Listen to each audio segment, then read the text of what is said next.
आपल्याला चांगल्या गोष्टी आवडतात का वाईट आवडतात? निश्चितच जे काही चांगलं असेल ते आवडतं.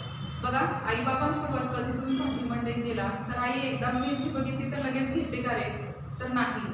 आधी 4-5 ठिकाणी बघते ती कशी आहे, त्याचे दर कसे आहेत आणि त्यातल्या त्यात जी चांगली फुललेली मेथी असेल किंवा टवटवीत दिसणारी मेथी असेल, बारीक पानाची असेल, ते बघूनच घेते की नाही? तर तसंच आपल्याला सुद्धा बघा, आपण जर कचाळपणे राहत असू, केस विस्कटलेले असतील, कपडे व्यवस्थित नसतील, अशी मुलं जर तुम्हाला आवडतात का चांगले आवडलेली मुलं आवडतात? तर बघा, एक मुलगा इथं दिसतो, त्याचे केस बघा कसे आहेत, ते विस्कटलेले आहेत आणि इथं तोंड वगैरे त्याचं घाण झालेलं आहे, ड्रेस त्याचा सगळा चुरगळलेला आहे.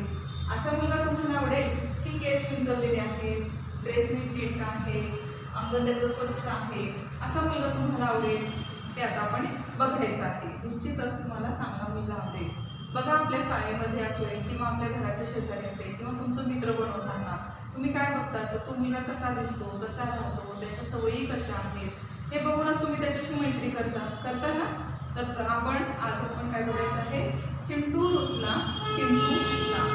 चिंटू नावाचा एक मुलगा आहे आणि तो आधी कसा असतो, तो कसा वागतो आणि त्याच्यानंतर तो त्याच्या वागण्याचा त्याच्यावर काय परिणाम होतो, त्याला त्याचे मित्र मिळतात का, नंतर त्याने स्वतःमध्ये काय बदल करतो आणि त्याने बदल केल्यानंतर त्याचे मित्र त्याला कसे मिळतात, हे आपण या पाठामधून बघायचं आहे.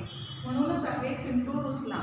पहिला चिंटू आहे तो चिंटू काय आहे, रुसलेला आहे आणि त्याच्यानंतर त्याने स्वतःमध्ये बदल केल्यानंतर तो काय होतो, चिंटू हसायला लागतो. तो कशा पद्धतीनं काय बदल केला आहे हे आपण या पाठामध्ये बघणार आहोत. चिंटू रुसला चिंटू हसला. बघा, इथं चिंटू नावाचा एक मुलगा असतो. तो चिंटू कसा असतो, तर रोज लवकर उठायचं नाही, अगदी कंटाळा करायचा, उठण्याचा आळस करायचा. आई उठवत असते, बाबा उठवत असतात, पण ऐकायचंच नाही. आणि शाळेची घंटा वाजली की मग उठायचं, कसा बसा दात घासायचे, आंघोळ करायची, कपडे अडकवले की शाळेचे दप्तर घेऊन पळत सुटायचं. त्याच्यामुळं काय होईल, तो नीटनेटका दिसेल का? तर नाही. लेट आल्यामुळे त्याला अभ्यास पण करावासं वाटायचं नाही. विस्कटलेले केस असायचे, डोळे, आंघोळ गडबडीत केली की डोळे स्वच्छ नसायचे आणि मग त्याला मित्रसुद्धा त्याच्याजवळ बसायचे नाही.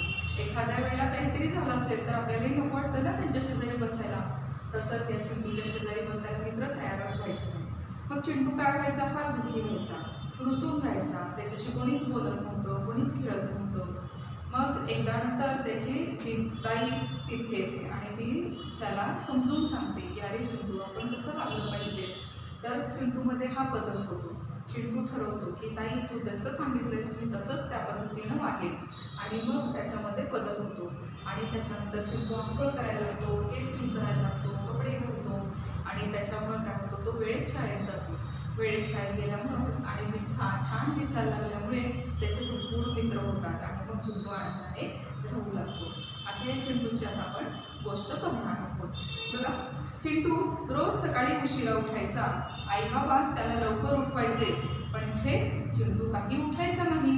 शाळेची घंटा वाजली की घाईघाईने आंघोळ उरकून गणवेश घालून धावत पळत शाळेत जायचा.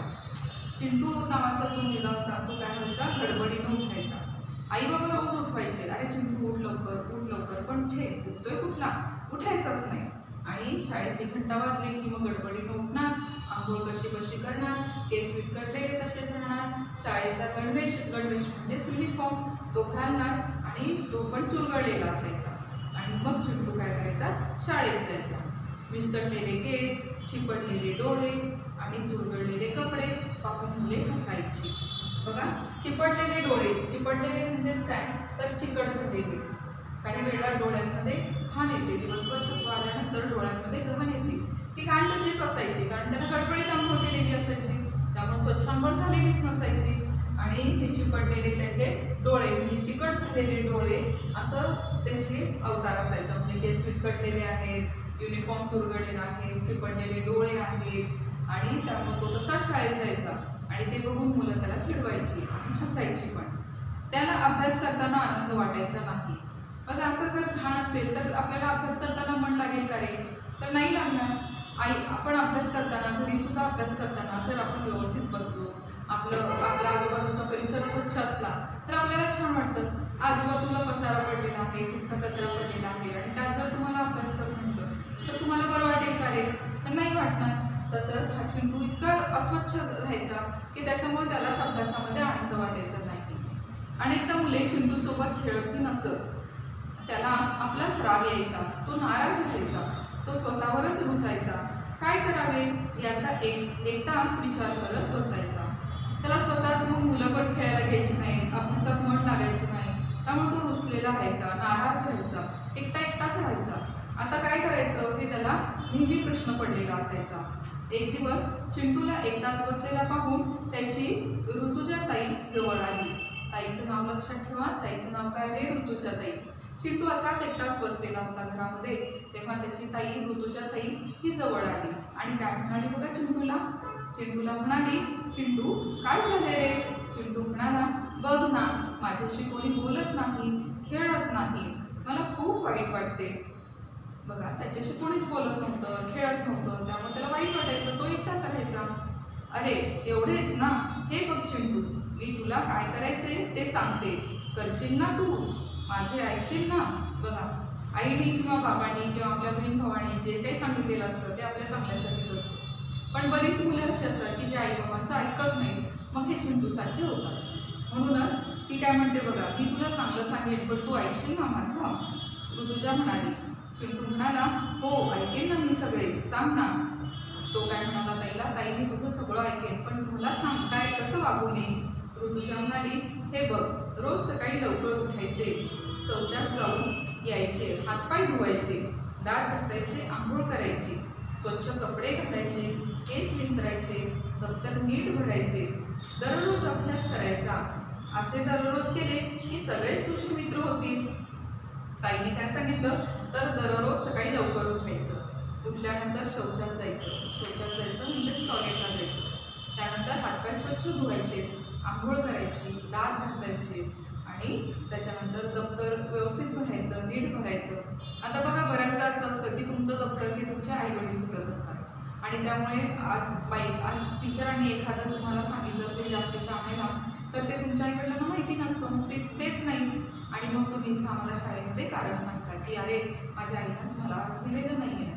पण आता तुम्ही दुसरीत आहात, त्यामुळं स्वतः दप्तर भरण्याची सवय ती तुम्हाला स्वतःलाच लागलेली पाहिजे. तसंच दप्तर आदल्या दिवशीच भरून ठेवलं पाहिजे.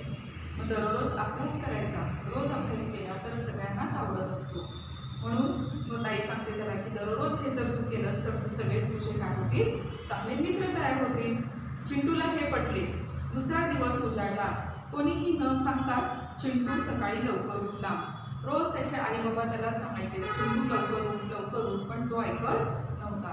पण ऋतुजा ताईने त्याला सांगितल्यानंतर तो दुसऱ्या दिवशी सकाळी लवकर उठला आणि उठल्यानंतर तो ऋतुजा ताईने सांगितलेली सगळी कामे त्याने केली. म्हणजेच काय काय केलं असेल रे? शौचास गेला, हातपाय धुतला, दात घासले, आंघोळ केली, केस नीट विंचरले, स्वच्छ गणवेश घातला, दप्तर नीट भरलं. ही सगळी कामे त्यानं ऋतुजा ताईने सांगितल्याप्रमाणे केली. शाळेत जाताना आईबाबांनाही आनंद झाला. त्याला हे सगळं बघून आईबाबांना खूप आनंद झाला. शाळेत जाताना चिंटूने आरशात पाहिले. सगळ्यात महत्त्वाचं असतं की आपण आरशात येताना बघितलंच पाहिजे. आपले केस कसे आहेत, आपला युनिफॉर्म व्यवस्थित आहे की नाही, आपण टाय व्यवस्थित घातलाय की नाही, हे जर आपण आरशात बघितलं तर आपल्यालाच प्रतिबिंब दिसतं. तसंच चिंटूनं सुद्धा आरशात बघितलं. चिंटू सुंदर दिसत होता. तो फारच खुशीत होता. बघा, रोज दिसणारा चिंटू हा असा होता, पण त्या दिवशी चिंटूने जेव्हा आवरलं तेव्हा चिंटू असा दिसायला लागला. बघा, तुम्हाला सुद्धा हा चिंटू आवडेल की हा आवडेल? चिंटू बदललेला नाही आहे, पण चिंटूने कामं व्यवस्थित केलेली आहे. रोजचा दिसणारा चिंटू हा असा होता, पण त्या दिवशी आवरल्यानंतर चिंटू असा दिसायला लागला.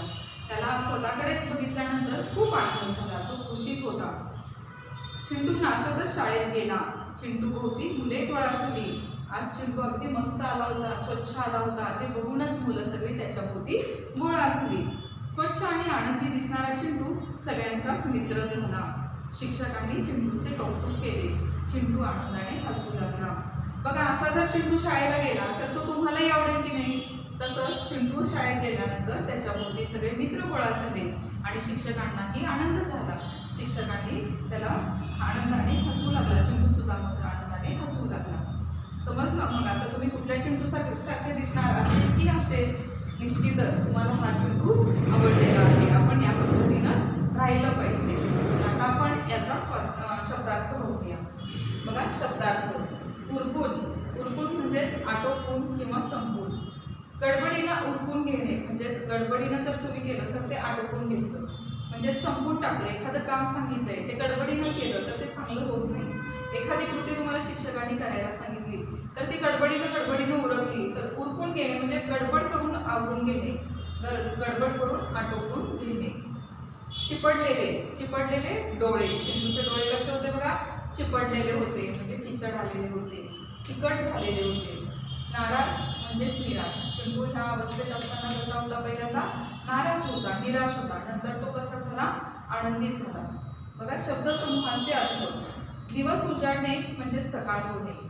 त्यानंतर कौतुक करणे म्हणजेच शाबासकी देणे. या धड्यामधून आपल्याला कसं राहायचं आहे, कसं वागायचं आहे, आपण कसं राहिल्यानंतर लोकांना आवडतो हे आपल्याला या धड्यातून शिकायला मिळालेलं आहे.